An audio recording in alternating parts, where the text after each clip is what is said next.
At some point, you need to get to the point where you're not just working in your business, but you're working on your business. You're not just working in your life, but you're working on your life.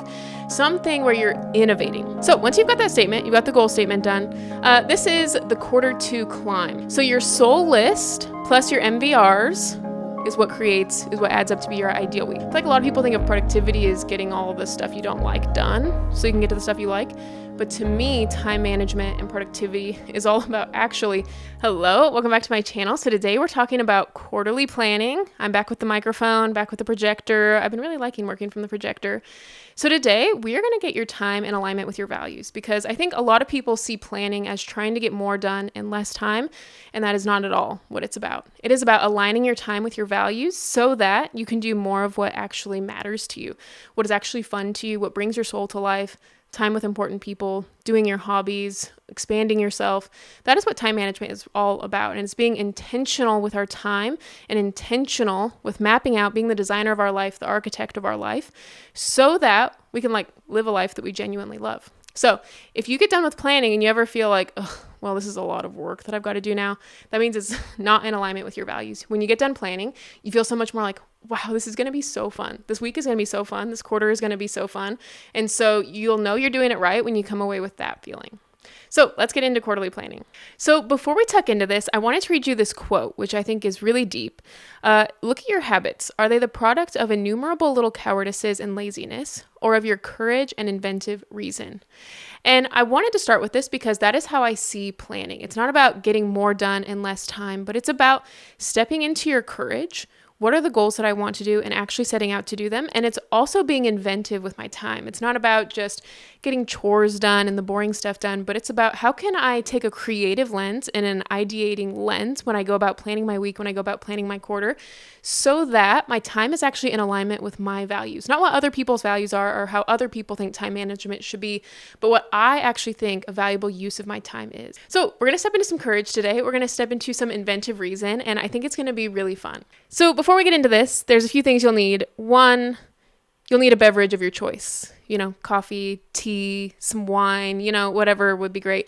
And I said vibes as well. You want to go take this video with you outside, put in your AirPods, go to a park, go sit by a lake, or you want to put on some candles, sit in a cozy bed, A beverage and vibes, I think, is very important to this. Also, a little bit more practically, you'll need things that'll make it easier for you to review the quarter. So some ideas I have are, if you're someone who journals a lot, it'd be great to get out your journal.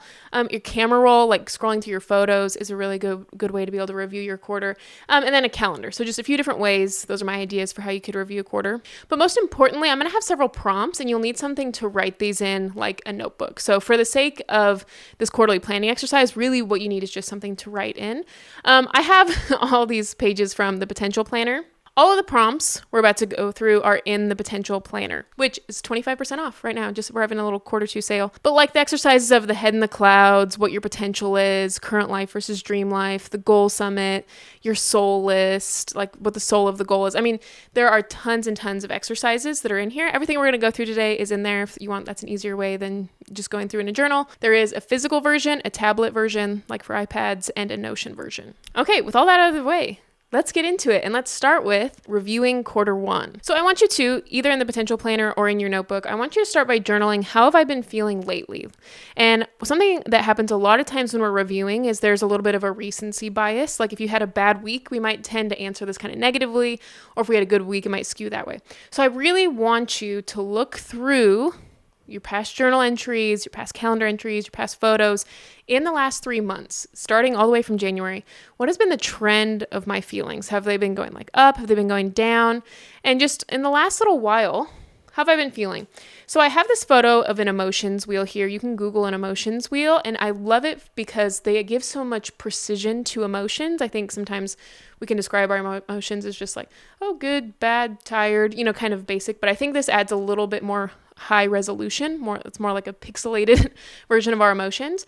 So I want you to go ahead and take a second and journal, answer that question just very briefly in 1 or 2 sentences. How have I been feeling lately? And use a specific emotion to name it. Next, what complaints do I need to air about this last quarter? Or you could think of it, what have I been hating lately? I think it's really important to be very honest with ourselves. If we're not honest with ourselves about the negative things that have been happening, it will kind of seep out into our relationships. that is some pressure that's built up inside that will find a way to vent itself. It would be better if it was on paper than if we're venting it to the people around us. So just legitimately, if we get honest with ourselves, what has not been working? Have we been too busy? I've been hanging out with this friend and it's been draining. I've been feeling like I've just been really lazy. I've just been like, I don't know, on social media too much. What have we been not liking? What has been contributing perhaps to that negative emotion? And this is going in a specific direction because all these prompts have a purpose. And the purpose of the previous 2 prompts is then to answer the question, what do you need? So if you think about based on your feelings, this feelings wheel that I pulled up, it starts with, I'll put a better picture of it in editing, but it starts in the middle with the emotion you're feeling, and then it says what you need. So if you're feeling shock and anxiety, you need stability and safety and grounding. So these are just like feelings that you need. And then more tangibly, I want to think about how can we actually put that feeling into practice? Like what's an action we could do? Like if we need the feeling of stability and grounding, what are some actions that could do that? And an idea that I had is it could be the opposite of what you've been hating. So if you've been really hating, like have been laying in bed on social media all day, it's just like, it's not really working. Well, the opposite of that is maybe being productive. Maybe you want some purpose in your life, some activities that genuinely bring you joy, some activity. So those are 2 ways. I want you to answer based on a feelings wheel. What do you need? Like what feelings do you need? And then maybe what's the opposite of what you've been hating? What are the tangible actions you could take to bring about those feelings? So the next thing I want you to do, we've kind of dealt with the negative things. What are the positive things I need? And I want you to make a 30 proud list, which is basically going over the last 3 months. I want you to list 30 things that you're proud of yourself for. So you can look at journal entries. You can look at things that are on your calendar. I think a photo, like your camera roll, is a really good place to really see what you've been doing the last 3 months. But I think a lot of times, like there's stuff that we just, wow, I came a long ways in 3 months and I didn't even realize it. And I really want you to try to get to 30 things, even if it's just little things. I'm proud of myself that I got out of bed yesterday. Like if you have to get down to little things like that, then get down to things like that, because it's important to recognize what we did well and what we're proud of ourselves for. So then I want you to flip back to any yearly goals that you set. If you made some goals for yourself, I want us to check back in with those. If you did the potential planner, there's tons of exercises in the beginning. If you did the potential planner, I want you to go back and read through all of that yearly work. The head in the clouds, the peak potential, really get back in touch with where you were at the start of the year. And I want us to just review, is this something that is still resonating? This is something I want to recommit to? Or is this something that after some experimentation, we figured out this isn't quite the vibe that I'm going for, which either one is completely okay and neither one is time wasted. Both give you information. So one of the things we did at the start of the year is crafting a goal statement, which I will read to you. And that's one thing I want to particularly pay attention to right now. By the end of 2025, I will be a who with a what by doing how and how many because why. So this is kind of like the who, what, how, why statement that I think is important for making goals specific enough. So I'll give you an example. This is an example of mine.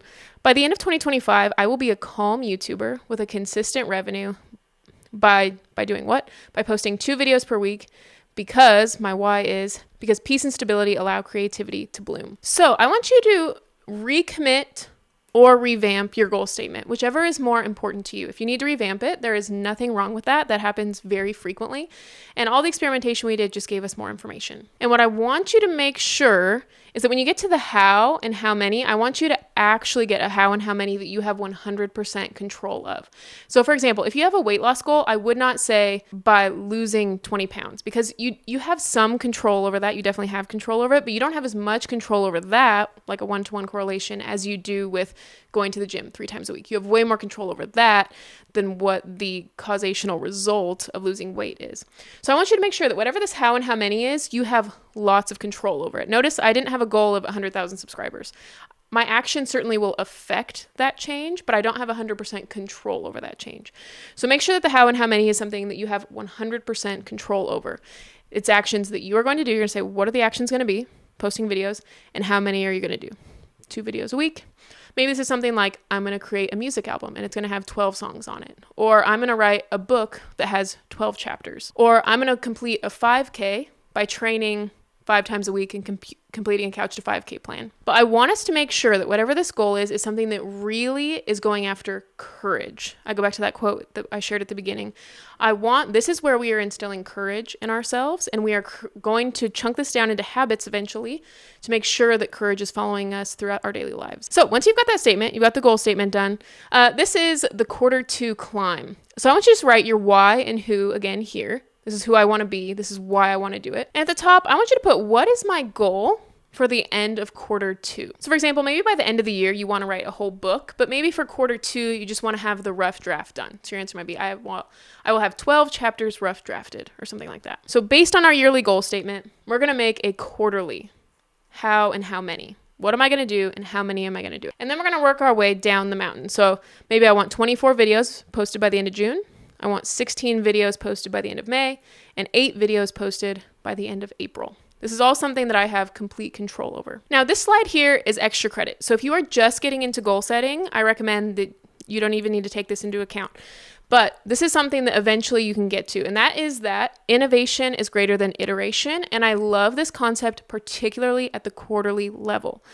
So iteration just means like I'm churning out 2 videos. I'm churning out 2 videos every week. I'm iterating and iterating and iterating.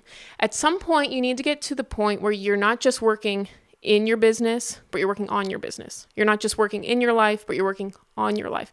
Something where you're innovating. Now, iteration, being able to iterate consistently precedes innovation. So if you're to the point where your life's kind of like, if you're like kind of unstable right now, this is not something that you even need to worry about. But if you're at the point where you're like, hey, I've been posting videos 2 every week, I think I'm at the point where that's stable enough, I can get some innovation. I've got a client, he's like been making a lot of art that's iterating really well, but then maybe he wants to start posting on Instagram, or maybe he wants to get an Etsy account. That could be a good like innovative project. So for me, my iteration is 2 videos per week, and I want to continue doing that. But an innovative project is I would like to have a non-seasonal product, because right now all I sell is the planner, and it sells quite seasonally, and I would like stable income as my goal. So this extra credit, if iteration is not steady yet, you don't even need to worry about moving on to innovation. But if you would like to, you could set an innovative goal for the quarter.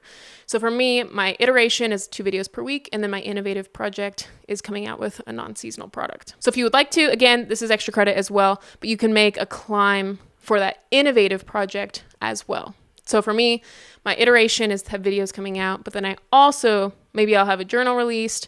I want to have it rough drafted in May, and I want to have it outlined by the end of April. This is just an idea. You do not have to worry about this if you are new to goal setting.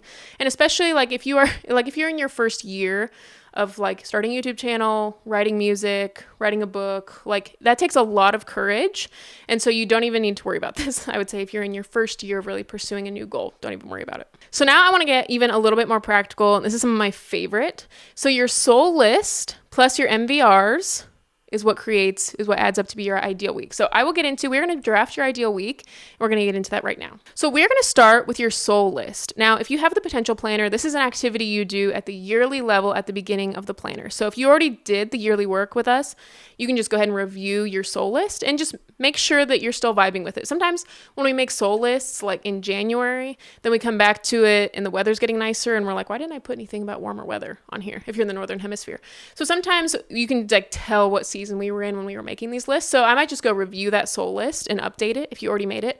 If not, I want you to go ahead and make a soul list. What are 30 things that you genuinely love to do and bring your soul to life? This could be hobbies, things that align with your values. Like for example, one of my values is growth and learning. And so if one of my values is growth and learning, like reading and learning and trying new things, like taking courses, these are things that just genuinely bring me to life. So you can think about your values. You can pull up a values list. You can think about, your needs based on earlier. Okay, if you need more calm, what are things that would bring your soul to life? Maybe drinking some tea, having a little cozy evening. So think about at the beginning when we outlined what emotions are you feeling and what do you need? And that could be a good spot to go to. And then emotions. Think about what negative emotions have you not been enjoying? What emotions do you wish you were having more of? And what are some things that would bring your soul to life more? So those are just some brainstorming ideas. You don't have to follow those prompts, but basically list 30 things that you love to do and bring your soul to life. And then we are going to outline MVRs, which are minimum viable routines. This came from the idea of a minimum viable product. And so what I think about routines is sometimes we get so focused on maintaining our lives, with these routines. Some people who are like very stable are very good at this, but what prevents them from moving into growth and innovation is that the maintaining their life starts to substitute for actually living your life and bringing your soul to life. So what we want to do is the routines need to be viable. So like, for example, with fitness, we need to be healthy enough. Like if we're not if we're not to our standards of health, then it's not viable. But we also don't need to be waking up at 5 a.m. and doing matcha and doing yoga and going for a jog. And like the list goes on and on and on and on and on of things we could be doing. So we need to minimize it as much as possible to the point where it's still viable. So what I want us to outline is like for cleaning, we don't need to be spending so much time cleaning. Like what's the point of doing it? Like just get to the point where it's working and then we just move on. So what cleaning do you need to do and when do you do it? So maybe it's like I do laundry on Mondays and we call that good. I clean the bathroom once every 5 years and we call that good. I'm just joking. But, just for your different cleaning routines, we're focusing on minimizing them as much as possible while still being viable. Meal routines, career routines, fitness routines. I go grocery shopping on this day of the week. I meal plan on this day of the week. I cook from 5 to 5:30, basically just creating systems for how small can I make this. If you did the potential planner at the beginning of the year, this is something that we already outlined Q1. So this is just reviewing. Do I want to recommit to these routines? Do I want to revamp these routines? There's always room for tweaking. So just go ahead and review that. What do I want to do? When do I want to do it? If you have more routines than this, feel free to change that up, like especially if you've got like a child routines. Maybe like when I was a teacher, I had some teaching routines, like I liked to grade papers on this day of the week, etc. So just think about, AM routines, PM routines, whatever you got. There's more routines listed in the potential planner, but this is really not the focus of the work we're doing here today. The point is to minimize this as much as possible. So I wouldn't worry about too much about expanding this list. And then we're going to outline our ideal week. Now, in the potential planner and in this planning system, you reference this every week to make sure that you are always in alignment with your values. So because in the potential planner, this is something we reference every week, it's important to put a lot of thought in this. And all the work we've been doing so far has been kind of culminating in this. And when we get to monthly planning, you'll even see more of this. So the first thing I want you to do on a blank template for the week, and I've got a template for this in the potential planner, I want you to write down any fixed things. And I want you to be very sparing with this. Like, do you have a 9-to-5 job that's not going to change? Does your child wake up at a certain time that's not going to change? I want you to put in on your week, what are some fixed things that are not going to change in the next quarter? And I want you to be very sparing with this because a lot of things you do have control over. People just are a little resistant to change sometimes. So be very sparing with this. Then I want you to put in, when are you going to work on your number one goal? When are you going to be writing that book? When are you going to be working on that YouTube channel? That's the next thing. So I want you to put in a block for when you're doing those things. And then I want you to look at your soul list and think, where do I want to put these things? If something I put on my soul list is I want to explore my city, what day of the week would I like to do that? Okay, maybe Saturday mornings, I like to explore my city if there's time. Okay, one of the things on my soul list was I like to put together Lego kits. When would I like to do that? Oh, sometime in the evening. Maybe I'll just put it for Tuesday evening. One of the things I put on my list was I like to go dancing. I like to have a solo date with myself. When would I like to do that and go dancing? Okay, well, maybe Friday evenings. Or maybe I said that something that brings my soul to life is having dinners with my family and my parents. Okay, when would I do that? Okay, maybe Sunday afternoons is a good time to have dinner with my parents.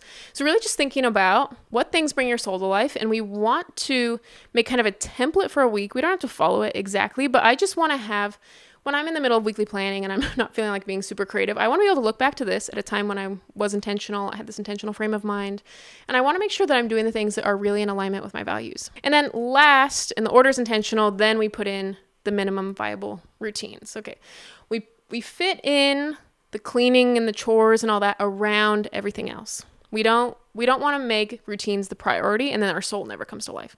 The things that bring our soul to life, like important relationships, things that bring us joy, having a meaningful purpose and the contribution to the world, that's what we need to make room for in our life, not all these routines. So if I said I wanted to grocery shop on Saturdays, put that there. If I said I wanted to do laundry on Mondays, put that there. So if I said I wanted to work out Monday, Wednesday, Friday, put that there. So any of the routines, put there. So we're combining the soul list with our minimum viable routines to create our ideal week for Q2. And this prompt shows up 4 times in the planner. It shows up each quarter because I think sometimes we realize different things change. This wasn't working. So take some really good time because this shows up so many times in the planner. So take some really good time to be intentional with this. So I want to go back to that quote. Look at your habits. Are they the product of innumerable little cowardices and laziness or of your courage and inventive reason?